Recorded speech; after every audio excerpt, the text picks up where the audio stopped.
This is Southern Cross News with Joe Palmer. Good evening everyone and welcome to Southern Cross News. There's fallout tonight from the death of North Hobart grocer Vula Delios and the trial of her killer. Yesterday he was found not guilty on the grounds of insanity. But the question now, could the incident have been prevented if he'd received better mental health care before the attack? This was the incident that shook Tasmania. A shopkeeper stabbed to death in a daylight attack in busy North Hobart. This week's court case confirming the man who killed Vula Delios was severely mentally unwell and released from prison just the day before. There's no doubt that there's community outrage at the tragic events that happened in North Hobart. We strongly believe that these events did not need to take place. Daryl Royston Wayne Cook had been presenting with severe delusions for at least 2 months before he was released, talking of waging a war on heathens. Greater assessment and treatment should have occurred in the prison. There's no doubt that the prison staff are under considerable stress. The union representing prison workers warning this isn't an isolated case. This case raises concerns that we're hearing regularly from our members about the resources in the prison system and in particular the resources around mental health. It's a big issue within those walls. Many of them have serious mental health issues and they do not get adequate care in the prison. I'm not blaming the prison system, they are starved of funds. The government, this government and previous governments have starved them of funds. Mrs Delios' death will come under scrutiny from the coroner, with recommendations to help prevent similar tragedies from happening again. The government says it will take notice of the outcome from that, but has also ordered an urgent review of psychiatric care assessments and prisoner discharge processes. Look, we'll take whatever advice comes down through the court process and any other specialist advice from our departments on this. These sorts of tragic events will happen. They have happened in the past and they'll happen again until governments start to restructure fundamentally the prison system. Now, Mr Cook has been placed in a secure mental health facility. Any changes to the system are too late for him, for Mrs Delios and for her family, but may go some way to stopping something like this from happening again. Michael Breen, Southern Cross News. And if you or someone you know needs help, you can call Lifeline on 13 11 14. The man who brutally killed his friend on a remote Tasmanian road in 2016 has been sentenced to 22 years in jail. Justice Alan Blow said Russell John Nowzinski had intentionally and viciously murdered Donald William Crowe, who was defenceless at the time. The victim's family leaving court following a gruelling murder trial, speaking about their devastation, especially that of his fiancée and 3 young children. They were extra close to their dad. Everything they did was with their dad. They just realised that they don't have a dad anymore, and that's the hard part. Mr Crowe was travelling along this deserted Interlaken road in 2016 with his friend and workmate, Russell John Novaczynski, when an altercation took place. The trial hearing graphic details of the incident, including how Novaczynski pushed gravel into his mouth, eventually killing him. Justice Alan Blow saying he still doesn't understand why the fight took place at all, and that because of Mr Crowe's high blood alcohol level, Novaczynski had intentionally murdered a defenceless man by beating and kicking him to death. He had ordered 2 psychiatric reports to try and understand whether a mental illness had played a part, but evidence of that was not found. Despite Novaczynski pleading not guilty and saying he was acting in self-defence, Justice Blow said because he was black belt trained, he'd quickly overpowered him and had abandoned a dying man in the middle of the night, in the middle of winter, in the middle of nowhere. Novaczynski lowered his head and made no expression as Justice Alan Blow handed down his sentence this afternoon. His total jail term is 22 years, but he'll be eligible for parole after serving 13 years and 6 months. It's not long enough for a life. Mr Crowe's family shouted to Novaczynski as he was led from the dock, calling him disgusting. Now left to piece their lives back together. He'll be missed. Louise Hedger, Southern Cross News.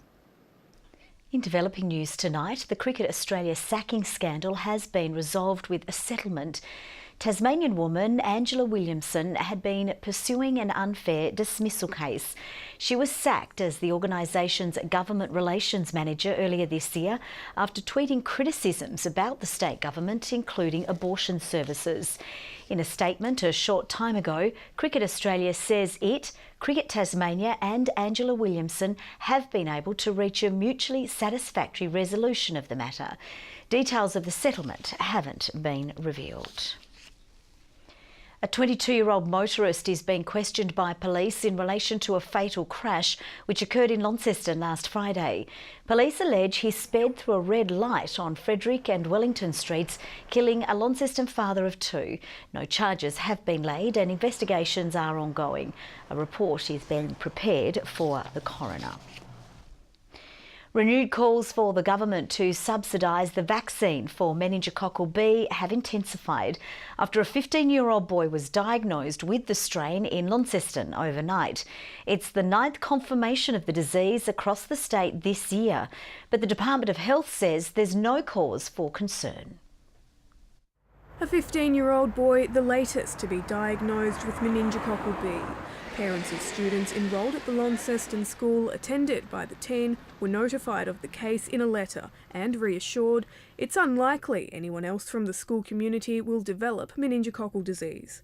It's the second confirmation of the strain within the last week after a 4-year-old Devonport girl was diagnosed. Both are in a stable condition. This case does not constitute an outbreak, so this is our 3rd case of meningococcal B disease this year. The confirmation bolstering calls for the B vaccine to be subsidised by the government. We now know that there are more cases of the B, and that means that this government must now make the decision to extend access to the B vaccine. The government says it's working to make the vaccine available. Tasmania continues to support the national government in its negotiations with the pharmaceutical manufacturers of the meningococcal B vaccine. Efforts which have been slammed as not enough, with the vaccine not financially viable for some families. We know that purchasing the vaccine for two vaccines for a teenager can cost in excess of $145 each time. That is simply unaffordable for most families. The Department of Health says despite 2 cases in 1 week, there's no cause for concern. I don't think it's concerning. I think it's in line with what we would expect. So last year we had 16 cases overall, 8 were due to W and 6 were due to B. The department says its focus is firmly on the vaccine for the W strain, which is already free. We've certainly seen an increase in the number of W cases of meningococcal disease, and so that's where our focus is at the moment. Judy Augustine, Southern Cross News. Nurses have spoken out about the state of Tasmania's health system, giving evidence to an upper house inquiry. They outlined concerns of staffing levels, wages and the health budget. We are struggling to be able to deliver safe and adequate care to patients, and it doesn't get worse than that. We know that there is more work to do. We will continue to recruit more nurses, open more beds and continue things like the redevelopment of the Royal Hobart to give Tasmania the health system that it needs. The government says its wage offer to nurses is fair, with a 2% rise each year for 3 years.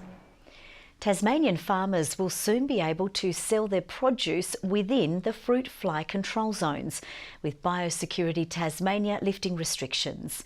From the 1st of October, untreated fruit will be allowed to be moved and sold within the 15-kilometre control zones.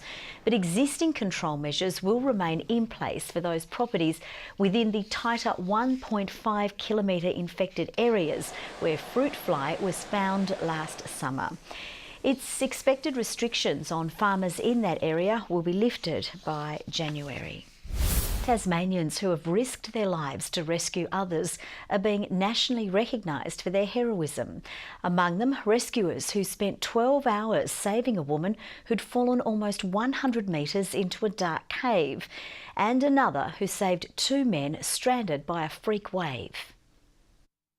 This is the scene facing rescuers at Mystery Creek last year. A 47-year-old woman had fallen and was stuck almost 100 metres underground with a broken femur. That's the first vertical cave rescue like that where we need a stretcher that ever happened in Tasmania, I think. Puts a lot of pressure on the leg that's being splintered. So we improvised and used a lunchbox underneath her good leg, and somehow that managed to get her out of the cave. This vision showing just how challenging a cave rescue can be, with crews often working in wet, dark and confined areas. So you're just relying on head torches. Communication can be tricky. Andreas and Anna were part of the team tasked to the rescue that night, the complex operation taking almost 12 hours, with around 20 people and 2 rescue helicopters tasked to assist at the remote location. Those involved recognised at last night's Australian Search and Rescue Awards held in Darwin, including Tasmania Police, Ambulance Tasmania and the Southern Tasmanian Cavaliers. It worked out, it was worth it. Yeah. Also recognised with a Search and Rescue Award, Zeb Critchlow, who played a major role in a Marion Bay rescue earlier this year. A fishing boat was struck by a freak wave. He and his friends were surfing nearby and went straight to assist, diving under the boat to rescue those on board. A lot of tide moving, so it wasn't easy sea conditions, and where the boat had overturned was in the impact zone, where a lot of waves were breaking. 2 men were saved, but sadly, 1 man was unable to be rescued. Yeah, it was a very touch and go situation with the water temperature around 10-12 degrees. But today's recognition is outshone by the real prize, the lives of those they have rescued. Louise Hedger, Southern Cross News. If you like the idea of getting down and dirty on a mountain bike, a new multi-million-dollar off-road trail could be for you. The first part of the Wild Mersey Trails near Latrobe will open at the end of the year, providing an easy gateway to adrenaline for locals and tourists alike. It's the newest patch of the state's mountain biking fabric. The Wild Mersey Trails will weave from Latrobe to Rowton and then onto Sheffield. Trying to maintain the natural environment and the rocks and the roots, which are quite interesting for mountain biking, also looks more pleasant. Up to a dozen workers, all Tasmanian, will be on the tools from next week. Next Level Mountain Bikes has been making trails for 7 years. This will be the Penguin-based builder's biggest project yet. We need to put all the efforts in one go, so just to get it done in time.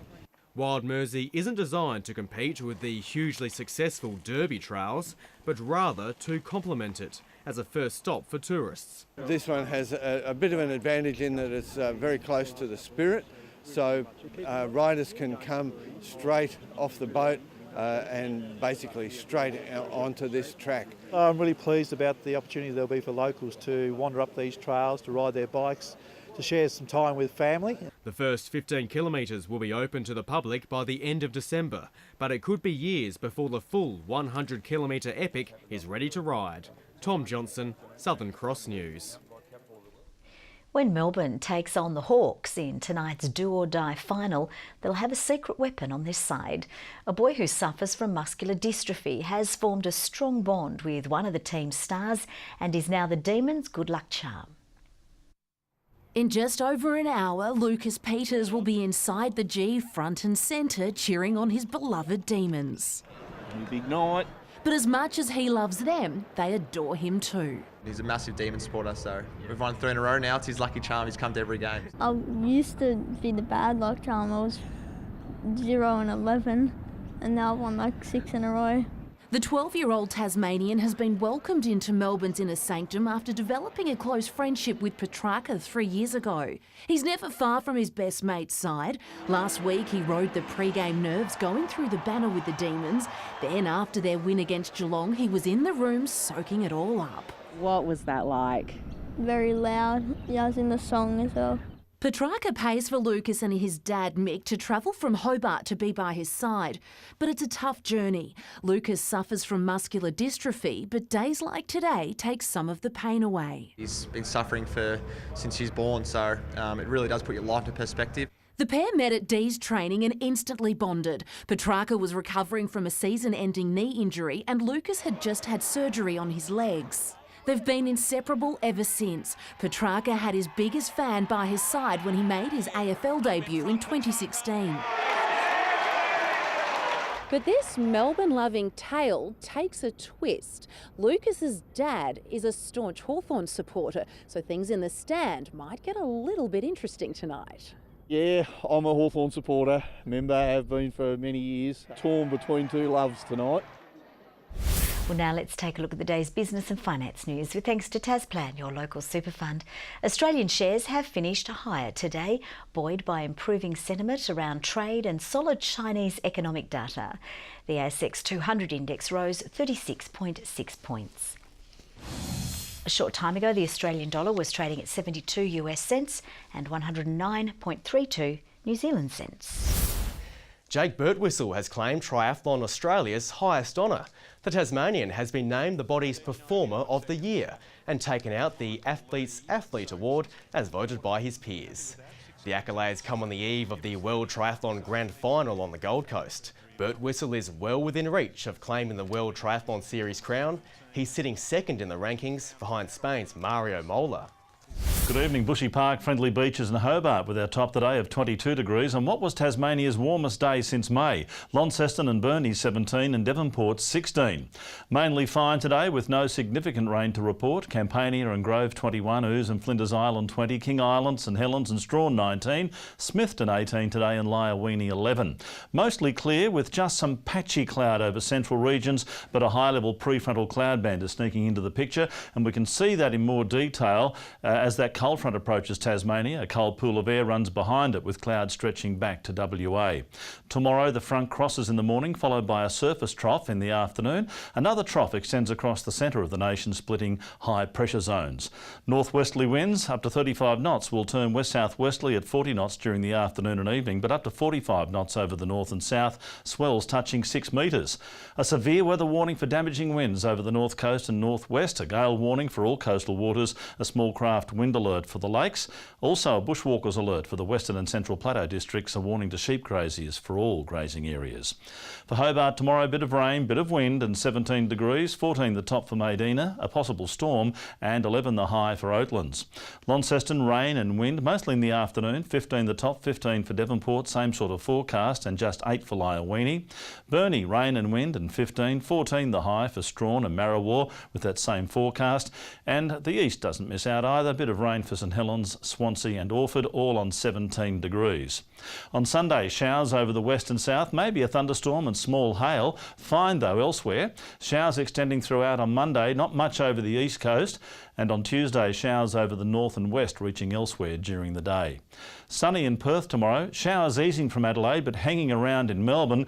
Windy but fine in Sydney. Perfect winks weather and fine also for Brisbane. Current conditions are clear. Hobart 17, Launceston 13 and Devonport 12, but things are going to turn, Joe, inclement weather tomorrow for the TSL Grand Final. Maybe an upset, who knows? Oh, we just don't know. We'll have to wait and see. Thank you very much for that, Murph. That's all from the team for now. We'll see you a bit later. Bye-bye.